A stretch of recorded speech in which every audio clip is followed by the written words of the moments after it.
പുതിയ വീഡിയോയിലേക്ക് സ്വാഗതം. കാടുകളിൽ നിശബ്ദമായി പോകണമെന്ന് പറയാനുള്ള കാരണം, ബിസ്കോഫിയ ജവാനിക്ക എന്നാണ് ഇംഗ്ലീഷിൽ പറയണത്.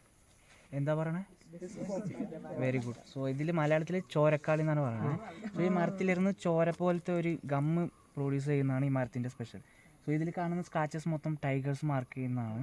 സോ ഇവിടെ ഒരു 44 ടൈഗേഴ്സ് ഐഡൻറ്റിഫൈ എന്ന് പറഞ്ഞില്ലേ, ഇവർ എങ്ങനെയാണെന്ന് വെച്ചാൽ ഒരു സർക്കിളിൽ ഇപ്പോൾ ഇവർ ടെറിട്ടറി മാർക്ക് ചെയ്യുന്നത് എന്താണെന്ന് വെച്ചാൽ മെയിൽ ഫീമെയിൽ ഇല്ലേ. സോ ഫീമെയിൽ ടൈഗർ ആണെങ്കിൽ 25 to 30 കിലോമീറ്റർ സർക്കിളിൽ മാർക്ക് ചെയ്യും.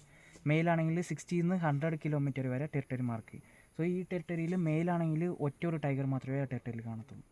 ഓക്കെ. സോ ഫീമെയിൽസ് ആണെങ്കിൽ മൾട്ടിപ്പിൾ ടൈഗേഴ്സ് കാണാൻ പറ്റും. ഓക്കെ. സോ ഇവർക്ക് വന്നിട്ട് ഈ പറഞ്ഞില്ലേ 60 to 100 വരെ ടെറിട്ടറി മാർക്ക് ചെയ്യുന്നു.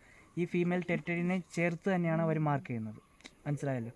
സോ ഇതിൽ കാണുന്ന സ്ക്രാച്ചസിന് 3 പർപ്പസിന് വേണ്ടിയിട്ടാണ് അവർ സ്ക്രാച്ച് ചെയ്യുന്നത്. ഒന്ന് nail cleaning, nail sharpening and territory marking. Okay. So ഇതിൽ പറഞ്ഞതുപോലെ ഒരു ടൈഗർ വന്നിട്ട് ഒരാളിനെ കൊല്ലുന്നത് എങ്ങനെയാണെന്ന് വെച്ച് കഴിഞ്ഞാൽ അടിച്ചായിരിക്കും കൊല്ലുന്നത്, കടിച്ചു കൊള്ളത്തില്ല. സോ ഇതിലേക്ക് പിന്നെ ഫ്രഷ് മീറ്റും കൂടി കഴിക്കത്തില്ല. ഓക്കെ. സോ അവർക്ക് ടൺ പവറാണ് അവർക്ക് നല്ല ആംസിലുള്ളത്. ഓക്കെ.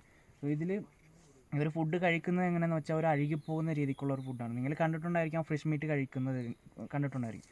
പക്ഷേ കഴിക്കുന്നത് അത് നല്ല നോട്ട് ചെയ്ത് നോക്കിയാൽ ഇത് ഓപ്പൺ ചെയ്തിട്ട് അകത്തുള്ള ബ്ലഡും പിന്നെ സോഫ്റ്റ് ആയിട്ടുള്ള പാർട്സ് മാത്രമാണ് അവർ കഴിക്കുന്നത്.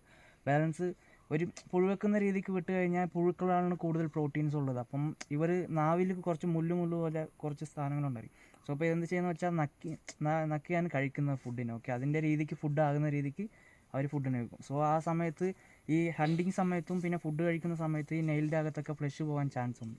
പിന്നെ അവർക്ക് എന്തെങ്കിലും മുറിവുണ്ടായിരിക്കാനും ചാൻസ് ഉണ്ട്. സോ ആ സമയത്ത് ഈ മരത്തിൽ സ്ക്രാച്ച് ചെയ്യുന്ന സമയം ഈ ഗമ്മില്ലേ, അവർക്കൊരു ആൻറ്റിബയോട്ടിക് പോലെ അതിനെ റിപ്പയർ ചെയ്യുന്നു. മീൻ ഫസ്റ്റ് എയ്ഡ് പോലെ തന്നെയാണ്. ഓക്കെ. സോ വേറെ എന്തെങ്കിലും ഡൗട്ടുണ്ട് അതിൽ? പിന്നെ മെയിൻ ഒരു കാര്യം പറയാവുന്നത് എന്താണെന്ന് വെച്ചാൽ, ഞാൻ പറഞ്ഞ ഇവിടെ ഒരു 2 മാസത്തിന് മുമ്പ് നമുക്ക് ഇവിടെ ഉള്ള ഒരു ചേട്ടനെ ഒരു കടുവാക്ക് വന്നു. ഈ ഇത്ര വർഷത്തിൽ ആദ്യമായിട്ട് നടന്ന ഒരു സംഭവമാണ് ഈ ഇൻസിഡൻ്റ്. ഓക്കെ. നമ്മുടെ പൊന്നമ്പലമേട് വാച്ചറാണ്, ഇവിടുത്തെ അല്ല, നമ്മുടെ വില്ലേജിലുള്ള പുള്ളി പൊന്നമ്പലമേട് വാച്ചറാണ് പുള്ളിക്കാരൻ ട്രൈബൽ പീപ്പിളും കൂടിയാണ്. ഭയങ്കര ഒരു ഇൻ്റലിജൻറ്റ് പേഴ്സണാണ്. പുള്ളീനെ വിശ്വസിച്ച് നമ്മൾ എത്രയും ദൂരം വേണമെങ്കിലും പോയിട്ട് വരാം. പുള്ളിക്കാരനാണ് അങ്ങനെ സംഭവിച്ചത്. സോ കാരണം മെയിൻ റീസൺ ഞങ്ങൾ സംസാരിക്കാതെ ഭാഗം പറയുന്നതിൻ്റെ റീസൺ അതാണ്. പെട്ടെന്ന് വരുവാണെങ്കിൽ നമുക്കൊന്നും ചെയ്യാൻ പറ്റത്തില്ല. സോ അത് കാരണം കൊണ്ടാണ് ഞാൻ ഇപ്പം പറയാൻ വേണ്ടായിരുന്നു, ജസ്റ്റ് ഒന്ന് പറഞ്ഞു. നമ്മൾ ഇപ്പം മാനിറ്റർ ആയതുകൊണ്ട് ഹ്യൂമൻസിൻ്റെ ഒച്ചയും സ്മെല്ലിങ് കിട്ടുവാണെങ്കിൽ നമ്മുടെ അടുത്ത് തന്നെയാണ് അവർ വരുന്നത്. സോ അത് കാരണം കൊണ്ടാണ് നമ്മുടെ സ്മെല്ലിങ് അവർ സെൻസ് ചെയ്തിട്ടുണ്ടായിരിക്കും. ഇപ്പോൾ അവർ എവിടെയെങ്കിലും ഒന്ന് നമ്മളെ കണ്ടുകൊണ്ടിരിക്കുമായിരിക്കും. മനസ്സിലായോ? സോ നമ്മൾ സൗണ്ട് ഉണ്ടാക്കി നമ്മൾ സെപ്പറേറ്റ് പോകുന്നതോ ഒറ്റപ്പെട്ട് പോകുന്നതോ ഇവരൊക്കെ ടാർഗറ്റ് ചെയ്ത് ഒറ്റയ്ക്ക് ആയിക്കഴിഞ്ഞിട്ടാണ് ഫുഡിനെ കഴിക്കുന്നത്.